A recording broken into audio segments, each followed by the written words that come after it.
안녕하세요, 허재영 기자입니다. 네, 이번 한 주도 잘 보내고 계신가요? 내일은 제가 검찰 조사 받으러 가야 되는 게 있어가지고, 예전에 제가 글 쓴 거 가지고 선거법 위반으로 고발 들어간 게 있어서 검찰이 또 수사에 나섰네. 정말. 별것도 아닌 거 가지고 정말. 근데 어쨌든 신경은 좀 쓰이네요. 기분이 좀 우울해. 수면 좀 먹고 얼른 자야 될 것 같아요. 제기랄. 그러나 해야 될 일은 해야죠.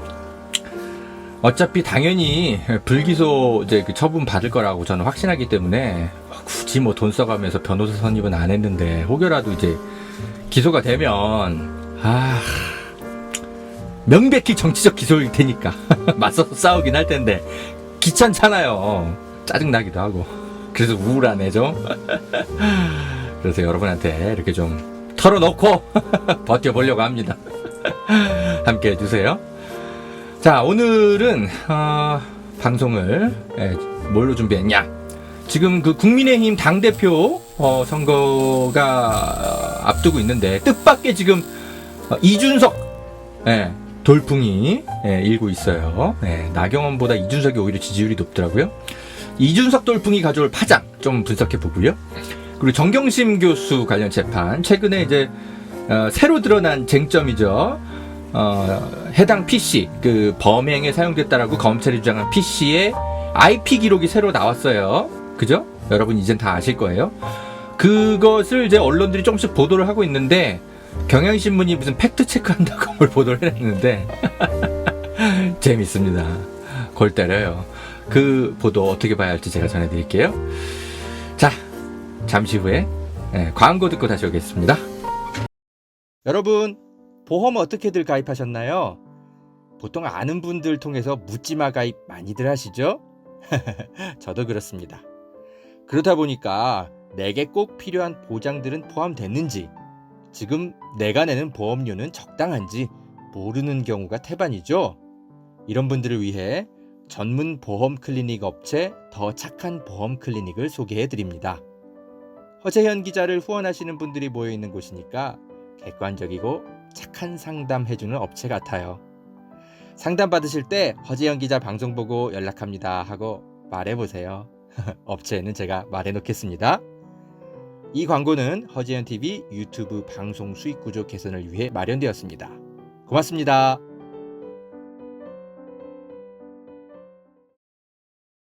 여러분, 산삼도 이제 저렴하게 드실 수 있는 시대라는 것 아셨나요?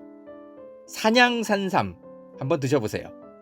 야생의 산에 산삼의 씨를 뿌려서 키워낸 삼이라 자연에서 나온 산삼과 효능이 똑같다고 하네요. 7년근 산삼을 산에서 직접 캐어 원액으로 만든 산삼 2박스를 허지연TV 구독자들에게만 36만원에 판매한다고 합니다. 한 박스 아니고 2달치 먹을 산삼이 2박스에 36만원인 겁니다. 물론 36만원 적은 비용은 아니지만 여러분, 홍삼이 아니고 산삼입니다.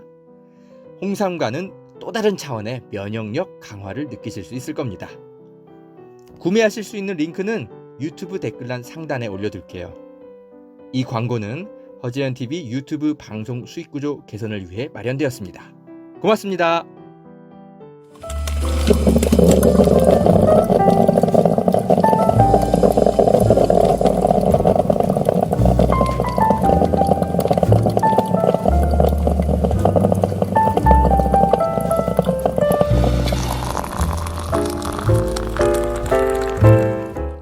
네, 허재영 기자의 시사바리스타 함께 하시겠습니다. 여러분, 국민의힘 당대표 선호도 여론조사에서 이준석 전 최고위원이 나경원 전 원내대표죠.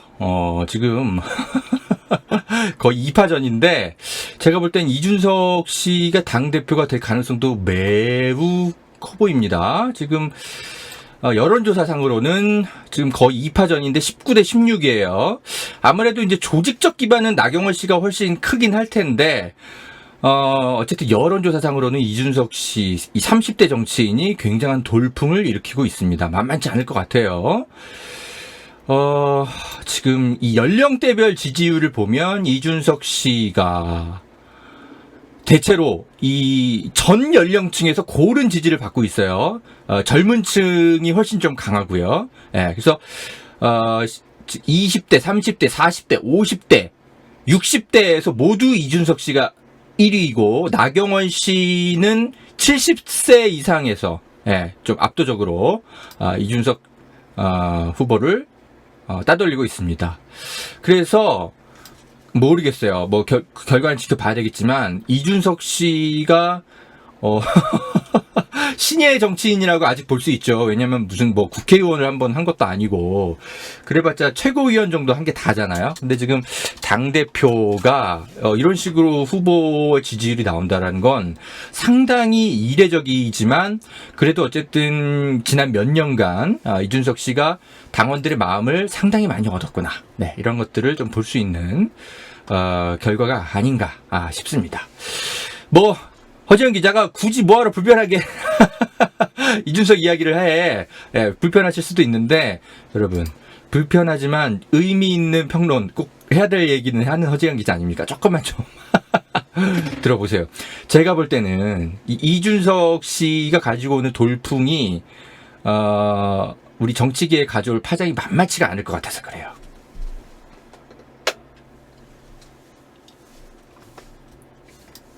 뭐냐면 이게 만약에 이준석 씨가 당대표가 되잖아요. 그러면 여러분들은 그냥 하하호호 뭐 이런 게 다 있어.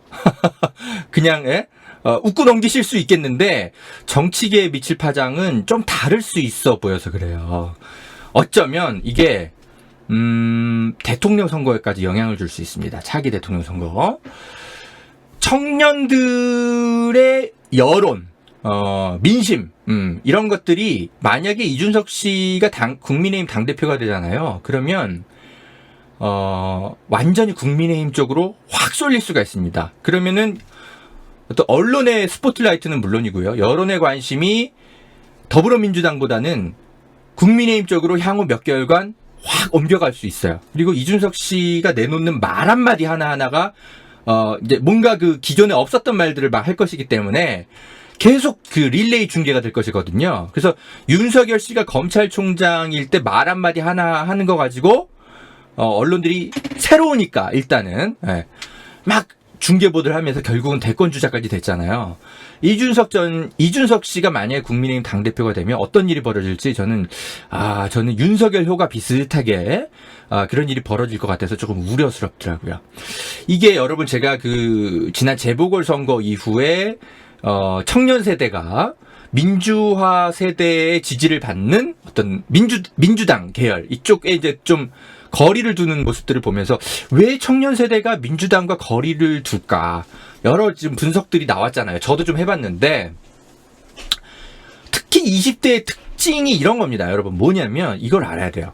이 세대는 반값 등록금, 대학교, 반값 등록금이라든지, 무상급식 논쟁이라든지, 이런 것들의 이제 혜택을 받고 자란 이제 10대 세대에서 이제 20대 세대로 넘어온 건데, 이거를 민주화 세대의 어떤 노력의 작품으로 생각하진 않아요. 이 친구들은. 얘기를 들어보니까 그래. 응? 그냥 학교 다니다 보니까 그냥 어떤 어른들이 만들어 놓은 그냥 자연스러운 정책일 뿐인 거지. 이게 뭐 논쟁이 그 당시에 어떻게 벌어졌고 민주화 세대가 무엇을 위해 이것을 싸우다가 교사들이 해직되고 뭐 오세훈이랑 어떤 일이 이런 거 하나도 몰라요. 왜냐하면 10대 때는 공부하느라 바쁘거든. 그냥 어느 날 갑자기 학교에서 그런 일이 있었을 뿐이야. 그리고 대학생이 됐는데 반값 등록금이란 게 있네. 그냥 그럴 뿐인 거죠. 그냥 어떤 추억의 정책일 뿐인 거예요. 이들에게는. 투쟁의 결과로 이들이 거리에서 쌓은 어떤 노력의 결과가 아닌 겁니다. 그러니까 20대는 민주화 세대가 뭐 싫지도 좋지도 않은 그냥 어른들일 뿐인 거예요.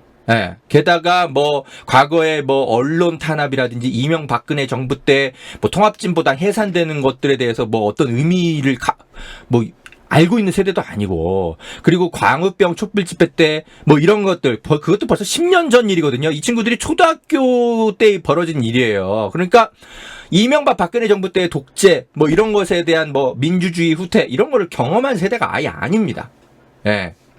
그러니까 이들 세대의 얘기를 들어보니까 그냥 민주화 세대는 똑같이 그냥 어른들일 뿐인 거예요. 게다가 문재인 정부 출범 이후에 몇 년간 민주화 세대가 마치 기득권처럼 계속 그런 식으로 묘사가 되었고, 정의당 정치인들이 막 그렇게 주장을 했잖아요. 그리고 이제 문재인 정부의 어떤 주축이 되어서 지난 몇 년간 정권을 이끌었고, 그러다 보니까 또 어쨌든 정권을 민주당 정권이었기 때문에 또 4년간 쌓여온 청년들의 불만이 모두 민주당을 향해 있었단 말이죠. 그러니까 어떤 민주화 세대에 대한 평가라든지 이런 것들이 국민의힘 정치인들이랑 별 차이가 없는 거예요. 얘기를 들어보니까 그들이 왜 그런지 알겠어요. 예, 이거 열린공감TV에서 오랫동안 이제 청년들의 마음을 이제 분석한 그 프로그램을 만든 걸 좀 제가 유심히 보고, 결론을 내린 건데, 그들은 이렇게 생각합니다. 우리에게 도움이 되면 좋은 것이고, 아니면 그냥 나쁜 것인 거예요. 뭐 진보, 보수, 민주, 독재, 뭐 이런 거가 그렇게 중요한 세대가 더 이상 아닌 거예요. 자, 그러니까 이준석 국민의힘 만약에 당대표가 되면 이런 효과가 벌어질 겁니다. 뭐냐면 최근에 이제 이준석 씨가 그 페미니즘 우리 사회에 좀 과잉이잖아요. 그런 것들에 대해서 눈치 보지 않고 날카롭게 얘기하는 정치인이거든요. 그러니까 20대 남성 유권자들에게는 눈도장을 확실히 찍어둔 정치인입니다. 네. 그거를 아셔야 돼요. 네. 페미니즘에 대해서도 객관적인 시선을 가지고 있는 데다가 말도 잘해. 심지어 30대야. 같은 청년의 마음을 공유하고 있어. 그러니까 어떤 민주화 세대의 입장에서 보면 이 친구 하는 짓마다 다 얄밉고, 그렇잖아요. 얄밉다라는 건 근데 여러분 역으로, 그죠? 존재 가치가 있기 때문에 얄미운 겁니다. 이준석 씨 말하는 거 들어보면요, 매우 똑똑해요. 여러분 불쾌하게 느끼실 수 있는데, 저희 기자들의 시선에서 이 친구의 말을 분석해 보면요, 매우 영민해요. 그래서 자꾸 무슨 뭐 진짜 국회의원 한번 한 적이 없는 친구지만 계속 그 TV 프로그램이나 라디오 프로그램에서 이준석을 부르는 이유가 있어요. 말에 콘텐츠가 있거든, 이 친구는. 그래서 얄미운 거예요.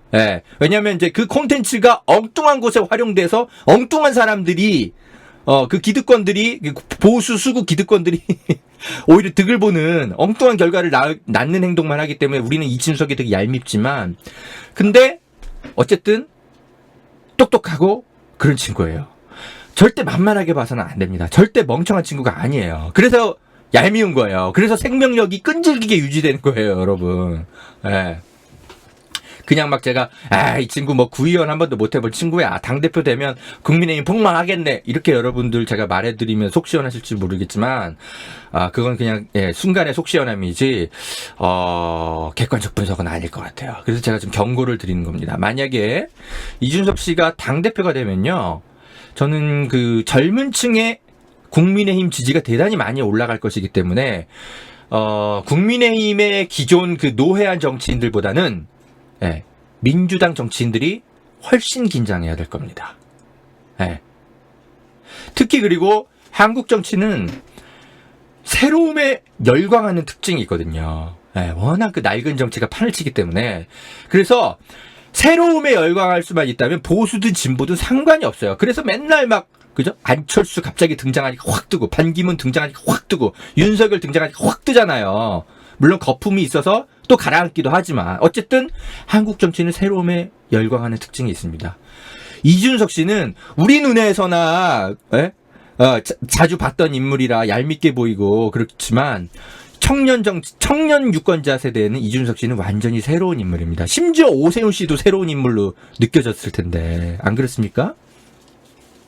역사 이래로 여러분 30대가 당대표, 유력 정당의 당대표가 되는 건 없었던 일이에요. 그러니까 정계에서조차도 완전히 센세이셔널한 변화가 벌어질 것이고, 정계에 엄청난 폭풍을 가져올 겁니다. 이준석 씨가 그냥 이준석 씨로 끝나지 않을 거예요. 그래서 더불어민주당이 긴장해야 됩니다, 이 현상을. 여기에다가 만약에 안철수, 그죠? 윤석열, 뭐 이런 사람들이 제3지대에서, 그죠? 또 새로 뭉치고, 거기에 이제 비록 국민의힘 이준석 당대표이지만, 그죠? 과거의 국민의힘이라기보단 새로운 30대 기수를 내건 국민의힘. 이런 세력들이 만약에 대통령 선거를 앞두고 연대를 한다. 정치 연대를 한다. 이러면은 대선에 어마어마한 파장을 불러올 겁니다. 예. 이거는 아무리 그 문재인 대통령을 지지하는 사람들, 이재명 씨를 지지하는 사람들이 뭉친다 하더라도 굉장히 힘든 싸움이 될 수 있어요. 저는 이거를 더불어민주당이 굉장히 촉각을 곤두세우고 준비 잘해야 된다고 생각합니다. 이게 그냥 당대표와 국민의힘의 야 철없는 30대 당대표 나와서 니네 잘 되나 보자 이렇게 생각하실 수 있겠지만 결코 만만하게 볼 상대가 아닙니다. 예, 긴장하셔야 돼요. 예. 요런 자 분석을 해드립니다. 이준석 국민의힘 만약에 당대표가 되면 불러올 파장들에 대해서 제 예상이 물론 틀리기를 바라지만 맞을 수도 있기 때문에 경고의 메시지를 일단 좀 기자로서 좀 드리고요. 다음 뉴스 백브리핑. 윤석열 씨 소식이 오늘 하루 쏟아지더라고요. 언론에서. 네. 서울대 무슨 뭐 반도체 연구소를 이분이 이제 개인 자격으로 방문을 했나 봐요. 그런데 보도 자료를 뿌렸는지 뭐 온갖 언론사에서 다 받아가지고 보도를 했어요. 한겨레도 마찬가지고. 네. 여기서 무슨 뭐 서울대 어떤 교수가 나와가지고 4시간 가량 수행 언어 없이 견학을 했다고 하네요. 그러면서 교수한테 이제 수십 가지 질문도 쏟아내고, 실리콘 웨이퍼와 기판이 이렇게 다르군요. 어쩌고저쩌고. 네. 앞으로 필요한 정책 있으면 알려달라. 중국은 반도체 인력 양성이 우리보다 5배 많다는데요. 어떻게 아셨습니까? 책에서 읽었습니다. 우리보다 인구가 몇 명인데 5배 이상이겠지. 당연한 거 아니야? 아이고, 진짜. 이제 알았어? 하여튼 뭐, 그렇게 몇 개월 공부해가지고 대통령 할 거면 너도 허경영 씨는 이미 대통령 당선됐겠다, 이 아저씨야. 근데 아무튼 언론이 윤석열의 행보가 어쨌든 연예인 다뤄주듯이 이런 식으로 막 릴레이 중계하고 있어요. 예. 이러다가 트럼프가 집권한 겁니다. 미국에서. 여러분. 미국에서 진보 언론들이 대통령 선거 앞두고 지지난 대통령 선거 트럼프 집권하기 전에 그때 진보 언론들이 아차하고 후회했던 게 뭐였냐면 트럼프의 행동이 워낙 기이해서 재밌어서 보도를 해줬는데 어머나 이게 여론이 돼버렸네. 그래서 미국의 진보 언론들이 나중에 다 후회했습니다. 연예면에 배치했어야 될 일을 정치사회면에 괜히 보도해줬다. 큰일 났다. 근데 이미 때는 늦었죠. 이미 정계에서 영향력을 가져버린 이후가 돼버렸죠. 지금 윤석열이 딱 그런 식으로 지금 언론에서 소비가 되고 있어요.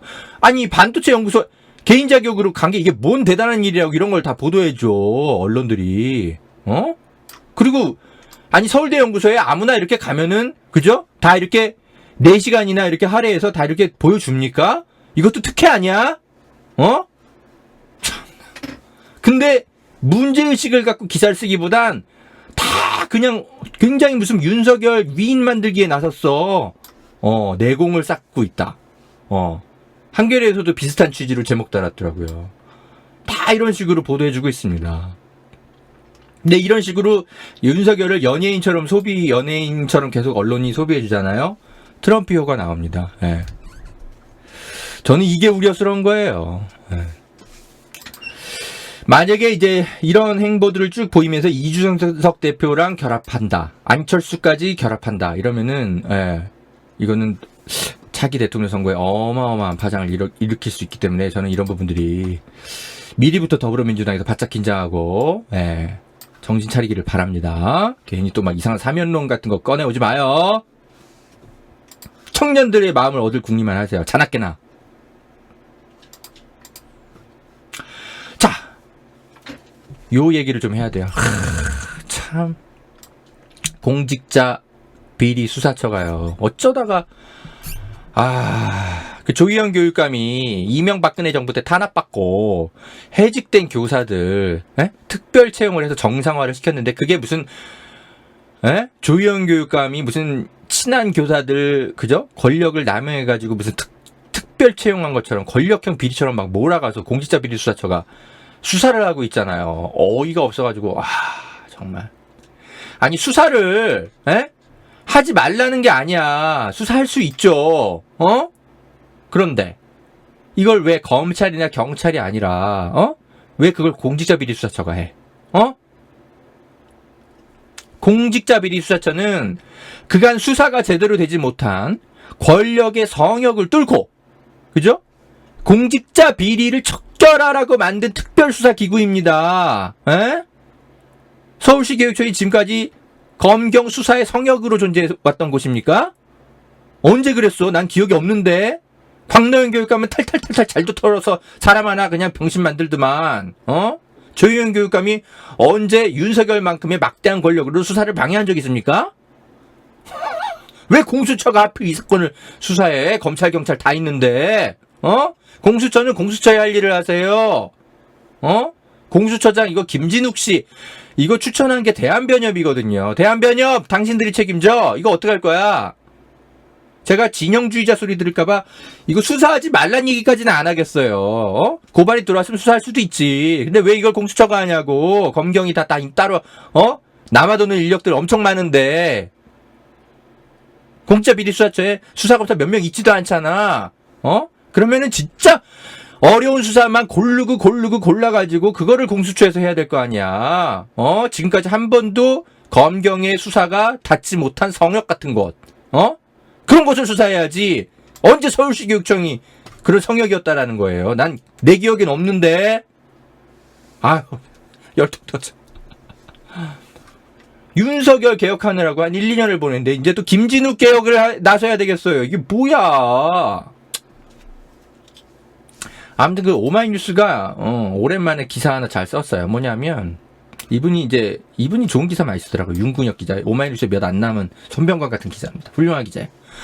그 해직교사를 특채했다고 수사하는 공수처. 그런데 왜 니네는 우병우 사단의 검사들 특채된 건 왜 수사 안 해? 이런 문제 제기를 했네. 이거 뭔 소리야 하고 봤더니 이겁니다. 뭐냐면 참여연대가 뭔가 이렇게 그 분석 조사를 했는데 이런 게 있었나 봐요.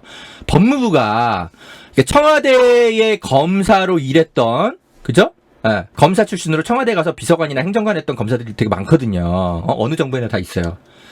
이 검사들 최소한 45명을 법무부가 검사로 재임용한 것으로 드러났대요. 네, 이건 진보 보수 정권은 뭐 가릴 거 없이 다 했어요. 노무현 정부 때 직원들 9명 가운데 8명, 무려 8명이, 와, 거의 뭐 90% 이상, 90%네. 이명박 정부 시절엔 22명 전체가 100% 다 재임용되고, 박근혜 정부 시절에는 18명 가운데 최소한 15명 이상, 거의 80, 90% 이상.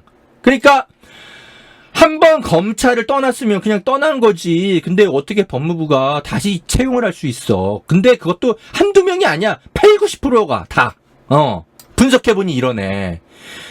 여러분, 검찰청법은요, 현직 검사의 청와대 근무를 금지하고 있습니다. 그래서 이제 사직서를 내고 청와대로 들어가는 거예요. 그럼 사직서를 내면 그걸로 끝이지. 왜 또 검사를 하려고 다시 또 재임용을 해? 응?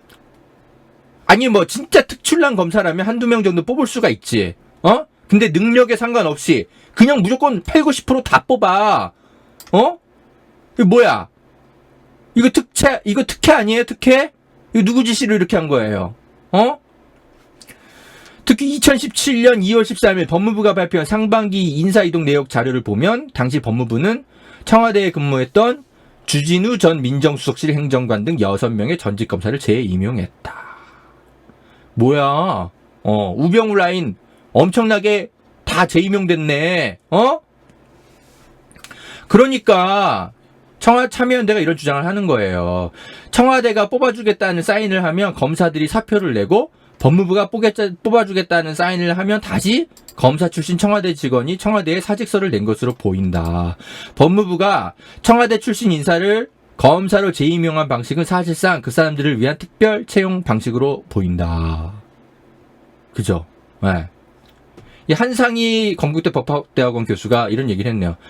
과거 청와대 인사들을 특채한 사법당국이 조희연 교육감의 해직교사 복직을 수사하는 것은 전형적인 내로남불이다.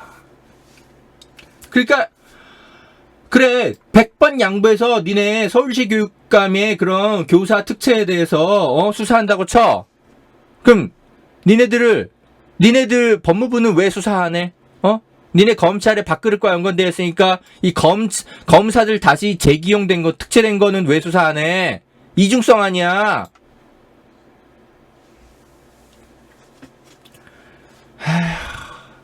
이런 거에 대해서 문제 제기하는 곳이 오마이뉴스 덜렁 하나 있어요. 어쨌든 중요한 문제 제기인 것 같아서 시사발사 뉴스백 브리핑으로 가져왔습니다. 자, 여러분. 여기서 1부 끊고요. 2부에서 정경심 교수 재판 관련한 이야기로 좀 이어가겠습니다. 잠시 후에 2부에서 함께 하겠습니다.